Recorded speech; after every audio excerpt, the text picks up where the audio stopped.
बिस्मिल्लाहिर्रहमानिर्रहीम। Computer science के course database system series के साथ मैं हूं मोहम्मद अमीर। आज इस सीरीज़ के लेक्चर नंबर 22 में डिस्कस करने जा रहे हैं एसक्यूएल अपडेट स्टेटमेंट।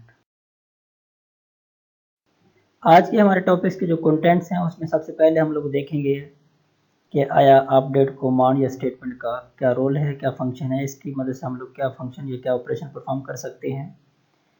फिर इसके बाद देखेंगे डिफरेंट मेथड्स क्या है रिकॉर्ड को अपडेट करने में, यानी कौन कौन से मेथड हैं जिसमें क्या या सिंगल रिकॉर्ड को अगर हमने अपडेट करना हो तो कैसे करेंगे, मल्टीपल रिकॉर्ड को कैसे अपडेट करेंगे, और फिर अपडेट कमांड के ज़रिए अगर हमने रिकॉर्ड को अपडेट करना हो और वेयर क्लास के बगैर करना हो वो कैसे करेंगे, इसकी डिटेल आज देखेंगे। सबसे पहले है कि एसक्यूएल अपडेट स्टेटमेंट क्या चीज़ है। The SQL update statement is used to modify the data that is already in the database. Basically SQL जो अपडेट कमांड या स्टेटमेंट है डेटाबेस के अंदर जो मौजूद ऑलरेडी डाटा है उसके अंदर कुछ तब्दीली आपने करना हो, कोई मॉडिफाई करना हो तो इस स्टेटमेंट का इस्तेमाल करते हैं। The condition in the where clause decide that which row is to be updated, और इस अपडेट कमांड में बेसिकली वेयर क्लास का इस्तेमाल करते हैं जो ये डिसाइड करेगा कौन सी रो या कौन से रिकॉर्ड को हमने अपडेट करना है। इसका सिंटैक्स है, सबसे पहले लिखेंगे अपडेट, फिर टेबल का name set, column 1 is equal to value 1, column 2 is equal to value 2। Update इसमें जो है वो एक रिजर्व वर्ड है, फिर इसके बाद टेबल का नेम आएगा, फिर इसके बाद लफ्ज लिखेंगे सेट, कॉलम 1 जो होगा उसकी वैल्यू 1 से सेट करेंगे, फिर इस तरह से कॉलम 2 की जो वैल्यू होगी वो बेसिकली वैल्यू 2 से सेट करेंगे। इसी तरह से फिर सो ऑन जितने भी हमें कॉलम्स को अपडेट करना हो अपडेट करेंगे, और इसके बाद फिर वेयर क्लास को यूज करते हुए इसकी कंडीशन सेट करेंगे कि कौन कौन से कॉलम में कौन सी रोज को हमने अपडेट करना है। फॉर एग्जांपल एक टेबल है, एक एम्प्लॉय टेबल है जिसके बेसिकली 5 कॉलम्स हैं, employee ID, employee name, city, salary और एज, बेसिकली इसके 5 कॉलम्स हैं और इसके अंदर 6 रिकॉर्ड मौजूद हैं।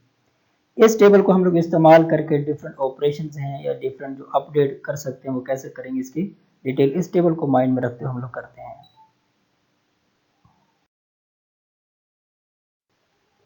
Updating single record. Update the column employee name and set the value to Smith in the row where salary is 50,000.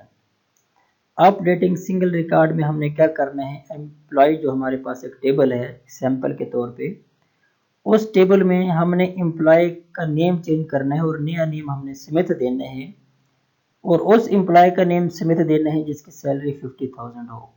अब इसका मतलब है सिंगल रिकॉर्ड है कि एम्प्लॉय का नेम चेंज करना है, उस एम्प्लॉय का जिसकी सैलरी 50,000 हो उसका जो नया नाम है वो हमने स्मिथ रखना है।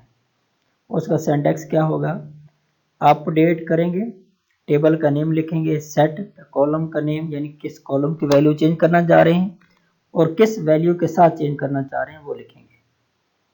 फिर इसके बाद वेयर कंडीशन लगाएंगे कि रिकॉर्ड कौन सा हमें अपडेट करना है।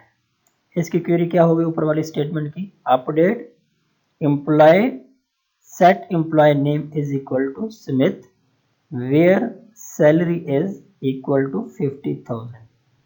इसका मतलब है हमने एम्प्लॉय टेबल को अपडेट करना है।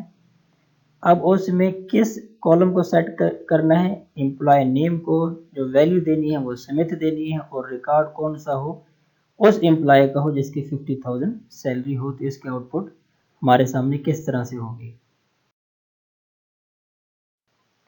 अब इसकी जो आउटपुट है वो ये होगी कि हमें देखना है सैलरी में, कंडीशन सबसे पहले चेक करेंगे क्योंकि हमारे पास ये एम्प्लॉय टेबल है, इसमें से जिसकी सैलरी 50,000 हो तो फोर्थ नंबर जो रिकॉर्ड है वो 50,000 का है।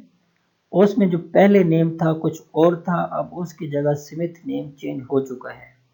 तो इसका मतलब इस एम्प्लॉय टेबल के अंदर हमने एक सिंगल रिकॉर्ड को क्या किया है, अपडेट किया है, और सिंगल रिकॉर्ड में क्या एम्प्लॉय का नेम हमने अपडेट किया है जिसकी सैलरी क्या है 50,000।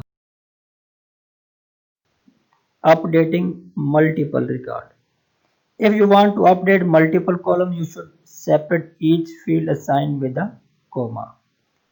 In the employee table, update the column employee name to Kevin and city to Boston where employee ID is equal to 5.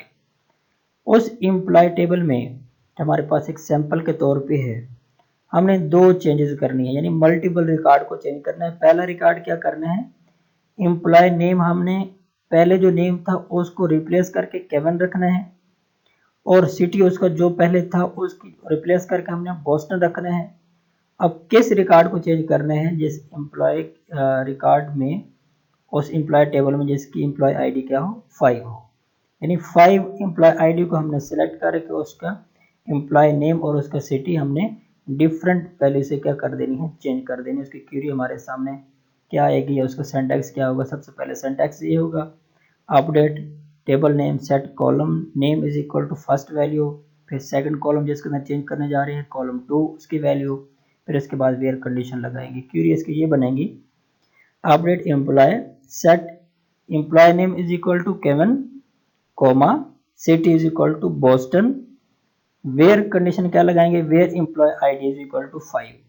अब इसमें एक बात याद रखें, जो भी हमारे पास करेक्टर की वैल्यू होती है उसको सिंगल कोटेशन के साथ हम लोग इनक्लोज करते हैं, और एक से ज़्यादा कॉलम में अगर हमने चेंज करनी हो तो फिर दो कॉलम के दरमियान हम लोग क्या करेंगे, कॉमा से सेपरेट करेंगे। अब इसका रिजल्ट हमारे सामने क्या आएगा कि एम्प्लॉय आईडी जो था उसमें दो चेंजेस आ जाएंगे, एक एम्प्लॉय नेम केविन के नाम से रिप्लेस हो जाएगा और उसको सिटी पोस्टन के नाम से रिप्लेस हो जाएगा। अब हमारे सामने ये आउटपुट है। अब इसमें हम लोग देखें कि एम्प्लॉय आईडी जिसकी 5 है उसके नेम केविन से रिप्लेस हो चुका है और उसका सिटी बोस्टन के साथ रिप्लेस हो चुका है, क्योंकि हमने कंडीशन लगाई थी कि एम्प्लॉय आईडी जिसका 5 है उसका सिटी का नेम और एम्प्लॉय आईडी जो है वो चेंज हो जाए, तो ये हमारे सामने रिकॉर्ड चेंज हो गया। नेक्स्ट है कि without use of where clause, क्योंकि हमने जब भी कंडीशन लगाई है तो वेयर क्लास के जरिए लगाई है। वेयर क्लास बेसिकली इस्तेमाल करते हैं किसी भी स्पेसिफिक कंडीशन को या स्पेसिफिक रो को एक्सट्रैक्ट या सिलेक्ट करने के लिए हम लोग वेयर कंडीशन लगाते हैं, ताकि एग्जैक्ट वही रिकॉर्ड हमारा चेंज हो सके या स्पेसिफिक आइडेंटिफाई हो सके।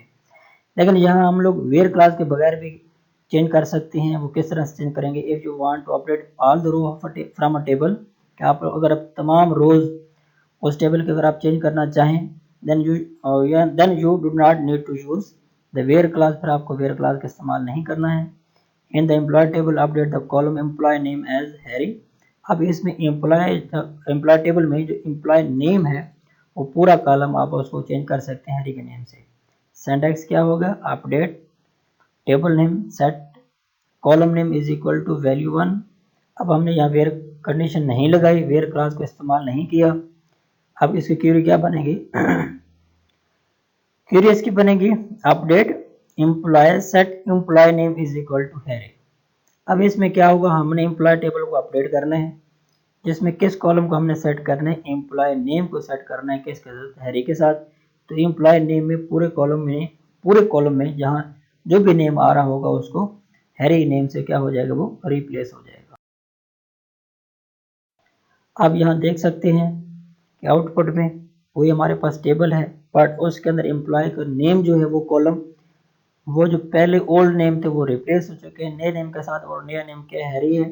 अब हैरी नेम के साथ जो है वैल्यू रिप्लेस हो चुकी हैं, जो ओल्ड वैल्यू रिप्लेस होने के बाद नई वैल्यू हैरी आ चुकी हैं। इसमें हमने वेयर क्लास का इस्तेमाल भी नहीं किया और पूरे के पूरे कॉलम्स को भी हमने क्या कर दिया है, रिप्लेस कर दिया, यानी रिकॉर्ड को हमने अपडेट कर दिया है। मुझे उम्मीद है आपको ये लेक्चर समझ आया होगा कि आया डेटाबेस में मौजूद टेबल में या रिलेशन में किस तरह से रिकॉर्ड को अपडेट करते हैं। तो अपडेट कमांड के जरिए या अपडेट स्टेटमेंट के जरिए हम लोग उसकी वैल्यूज़ को चेंज कर सकते हैं। अगर सिंगल वैल्यू चेंज करनी हो, मल्टीपल वैल्यू चेंज करनी हो, या फिर पूरा आपने कोई कॉलम्स आपने चेंज करना हो वेयर क्लास और वेयर क्लास के बगैर, वो आप कैसे कर सकते हैं हमने अभी देखा। मुझे उम्मीद है आपको ये वीडियो समझ आई होगी। अगर वीडियो समझ आई है तो आप हमारे यूट्यूब चैनल को सब्सक्राइब भी करें और बेल आइकन पे प्रेस कर दें। और ये वीडियो कैसे लगी कमेंट्स की सूरत में आप अपनी राय का इजहार भी करें। अल्लाह हाफिज़।